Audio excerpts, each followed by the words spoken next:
ខ្ញុំមាននេះក្នុងវីដេអូនេះខ្ញុំធ្វើការបញ្យល់ពីម៉ោង Q0 ដើម្បីយក value profile មកប្រើប្រាស់ឲ្យបានត្រឹមត្រូវ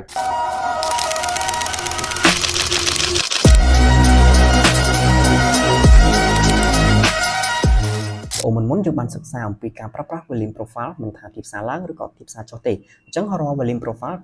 វាតែងតែបង្ហាញថាទីផ្សារហ្នឹងកំពុងតែបន្តចុះឬក៏បន្តឡើងអញ្ចឹងយើងបានសិក្សាពីចំណុចហ្នឹងហើយប៉ុន្តែអ្វីដែលយើងអត់ទាន់បានសិក្សាបន្តនោះគឺការប្រើប្រាស់ value profile ឲ្យបានត្រឹមត្រូវនៅក្នុងម៉ោងនីមួយៗម៉ោងនីមួយៗនេះគឺមានអីខ្លះម៉ោងនីមួយៗនេះគឺមានម៉ោងអាស៊ីម៉ោង London ម៉ោង New York ម៉ោង Sydney ឬម៉ោង Tokyo នេះយើងអាចរាប់ជាម៉ោងអាស៊ីបានអត់អីទេការប្រើប្រាស់ការឬក៏ការចាប់ម៉ោងនេះគឺសំខាន់មែនទែនក្នុងការប្រើប្រាស់ value profile ដោយសារអីដោយសារតែអ្នកនេះត្រូវដឹងធនាគារទាំងអស់គឺតែងតែមានធនាគារធ្វើការចូល trade ដូចធនាគារ trade នៅក្នុងម៉ោងអាស៊ីធនាគារ trade នៅក្នុងម៉ោង London ធនាគារ trade នៅម៉ោង New York គឺតែងតែបន្សល់នៅ liquidity ឬក៏ retail trader តែងតែចូល trade ហើយបន្សល់នៅ liquidity សម្រាប់ឲ្យ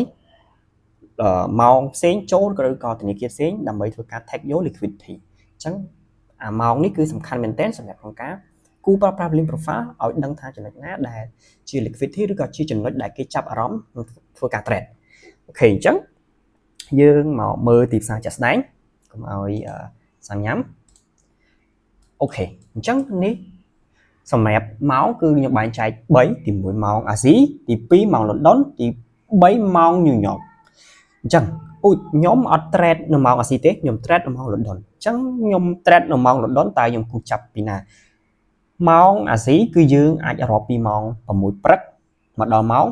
1តែអ្នកខ្លះគេអាចចាប់ម៉ោងពី7ព្រឹកមកដល់ម៉ោង1សម្រាប់ខ្ញុំគូសពីម៉ោង6ព្រឹកមកដល់ម៉ោង1ចឹងកុំខ្វល់ថាកន្លែងចាប់ពី swing ឬក៏ low អត់ទេឲ្យតែម៉ោង6ព្រឹក open កន្លែងណាគឺយើងគូសមកអូខេអញ្ចឹងខ្ញុំចង់កែតម្រូវអ្នកទាំងអស់គ្នាបន្តិចបើសិនជា volume profile យើងអត់បានប្រើពាក្យ extend right ទេមានន័យថា volume profile នេះយើងគូសបានត្រឹមតែម៉ោង12:30 នាទីទេមានន័យថាអ្នកគ្នាគូសដល់ធម្មតាគឺវាអត់រត់ទេគឺវានៅ fix នៅហ្នឹងប៉ុន្តែបើសិនជាយើង extend right មានន័យថា volume area low ឬក៏ point up control volume area high នឹងធ្វើការរត់រហូតដល់ market ឈប់ដំណើរវាឈប់ដំណើរអញ្ចឹងយើងគូសមកនេះអញ្ចឹងបច្ចុប្បន្នគឺវានៅ rank ម៉ោងអាស៊ីឡើយទេអញ្ចឹងខ្ញុំបញ្ជាក់ម្ដងទៀតម៉ោងអាស៊ីគឺយើងគូសពីម៉ោង6ព្រឹករហូតដល់ម៉ោង1អញ្ចឹងម៉ោង1នេះគេឲ្យចិត្តដល់ម៉ោងហើយនៅសល់តែប្រហែលជាកន្លះម៉ោងទៀតទេនឹងដល់ម៉ោងLondon ហើយអូខេអញ្ចឹងនេះការប្រើប្រាស់ក្នុងការចាប់ម៉ោងដែលយើងធ្វើការប្រើប្រាស់ volume profile ក្នុងម៉ោង London អញ្ចឹងយើងធ្វើការ trade នៅម៉ោង New York តើយើងគូចាប់ពីពេលណាម៉ោង New York ខ្ញុំធ្វើការចាប់ពីម៉ោង London Open ដល់ម៉ោង New York អញ្ចឹងម៉ោងណាដែលជាម៉ោង London Open អញ្ចឹងដូចខ្ញុំប្រាប់អញ្ចឹងខ្ញុំចាប់ពីម៉ោង1រហូតដល់ម៉ោង7យប់ម៉ោង1ថ្ងៃដល់ម៉ោង7យប់ឬក៏អ្នកនរអាចចាប់ពីម៉ោង1ថ្ងៃទៅដល់ម៉ោង6យប់ក៏បានដែរតែខ្ញុំរៀបកំណត់ឲ្យអ្នកនេះចាប់ពីម៉ោងចាប់ពីម៉ោង1យប់ម៉ោង1ថ្ងៃរហូតដល់ម៉ោង7យប់អញ្ចឹងអ្នកគ្នារួមមកកុំខ្វល់ថា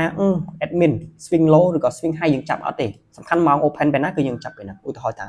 ខ្ញុំព្យាយាមរកជាក់ស្ដែងឧទាហរណ៍ថាម៉ោង London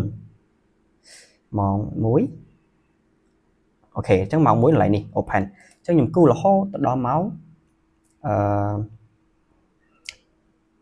7យប់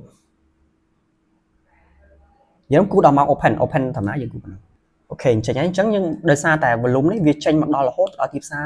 បើទីផ្សារកំពុងតែ open ឬក៏ទីផ្សារកំពុងតែដំណើរការបើសិនជាយើងចង់គូសឲ្យចេញត្រឹមណាដែលយើងកំណត់អ្នកគ្នាបិទ extend right ទៅវាដាច់អ្នកគ្នាអញ្ចឹងខ្ញុំគូសពីម៉ោង1ថ្ងៃរហូតដល់ម៉ោង7យប់អញ្ចឹងខ្ញុំឧទាហរណ៍ខ្ញុំអត់ប្រើពាក្យ extend right ទេខ្ញុំឧទាហរណ៍ដល់ម៉ោង7អ្នកគេឧទាហរណ៍ដល់ម៉ោង10ជាង10ហ្នឹង bank ធ្វើការ break ហូបបាយហើយអញ្ចឹងគេតែ trade ម៉ោង10គេឈប់ trade ហើយ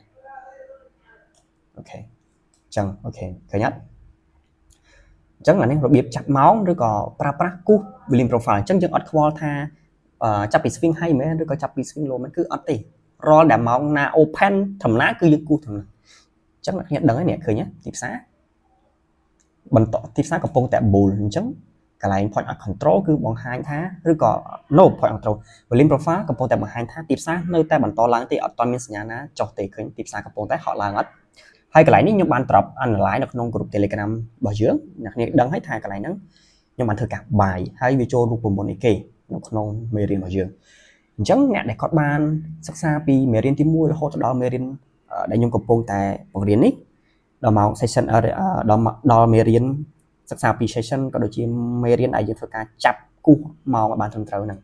អញ្ចឹងគុំរំលងមេរៀនរបស់ខ្ញុំដែលខ្ញុំប្រាប់គឺដែលខាត់គុំតែគុំរំលងបើកាលណារំលងគឺយើងអត់ច្បាស់ជាមួយនឹង volume profile ទេអញ្ចឹងអ្នកដែលបានសិក្សាគឺដឹងថាកន្លែងនេះគឺគេមករកចំណុច buy ឬក៏ចំណុច sell អញ្ចឹងកាលណា volume profile បង្ហាញថាវាកំពុងតែព្យាយាមរកកន្លែងឡើងក៏ដូចជាចេញជាអក្សរបែបម៉េចដែលយើងបានរៀនបែបដែលយើងបានរៀនពីមុនគឺអ្នកដឹងហើយអញ្ចឹងទីផ្សារកំពុងតែចេញមកនេះអញ្ចឹងយើងអាចធ្វើការ row entry បន្ត buy បន្តយើងអាចនេះនៅពេលដែលវា reject មក lim low អញ្ចឹងយើង